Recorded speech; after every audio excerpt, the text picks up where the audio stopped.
जय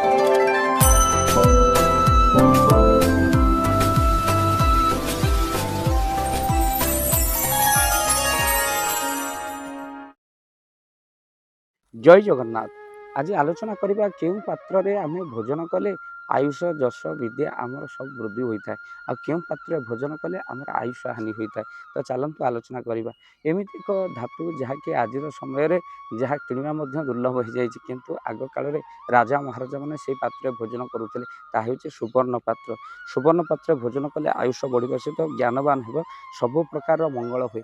आपणकर सुना टिके मिलुनी सुवर्ण पात्र जदि सुवर्ण पात्र आपण मान तो आम मैंने किपर ना किंतु रूपा पात्र भोजन कले जश वृद्धि हुए। तेणु पिलाटी जो प्रथम अन्नप्राशन तार हुए रूपार गिनारे रूपार चामच से भोजन दिं तेणु पाला किसी दिन अभ्यास रूपार चामच रूपार गिनारे पिला बढ़िया पर्यंत खाइबा दिं जहाद्वारा पिलार जश आयुष वृद्धि हो पिला सौभाग्यशाली हो।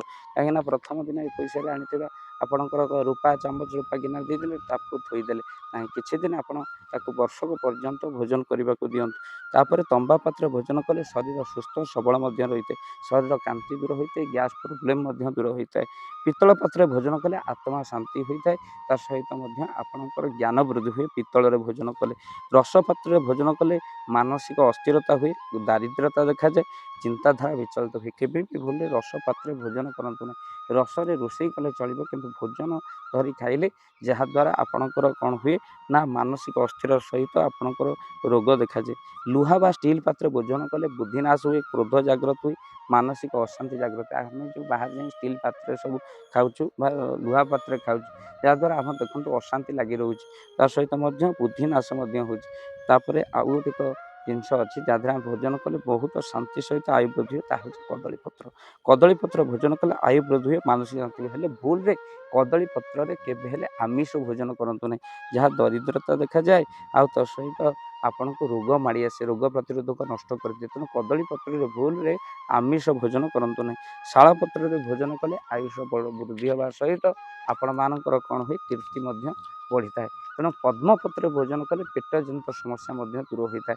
तेणु पद्मपत्र भोजन करते किंतु आज ये जो रोचे खली आउ नाना प्रकार जो पत्र द्वारा प्लास्टिक रोचे कैंसर कारण आउ भक्त बंधु से दूरे रुहतु पत्र भोजन करते निज कंसा पात्र भोजन करते। एवं केते प्रकार खली आसना बफे खली सहित ताधे भोजन कले जहाँ कागज भोजन जहाँ को महापुरुष लिखिते एमती समय आसो जो समय कहले बैशाख मासरे होइब शीत कागज पत्र रे खाइबे भात। एवं चारिड़े कागज पत्र रोषे चलती बैशाख मासरे शीतर अनुभव हो बोले महापुरुष लिखिते एवं जुआड़े देखिए साढ़े कागज पत्र। तेणु कहबार तात्पर्य आपण मान देखु भोजन तादे करूँ जहाँद्वारा आयु दर्श विद्या। तेणु पितल एवं समस्त मिली कि ताजा थुआई पितल बासन कुसन व्यवहार करते आत्मशांति सहित जहाँकि आपंकर ज्ञान वृद्धि होता है आयुष वृद्धि होता है। पखाल कंसा ता ना हूँ कंसा रसरे नुह कि स्टील नुह आम पखाल कंसार खाइबा दरकार। तेणु से कंसा बासन को व्यवहार करते जहाद्वारा आयु जश वृद्धि हो।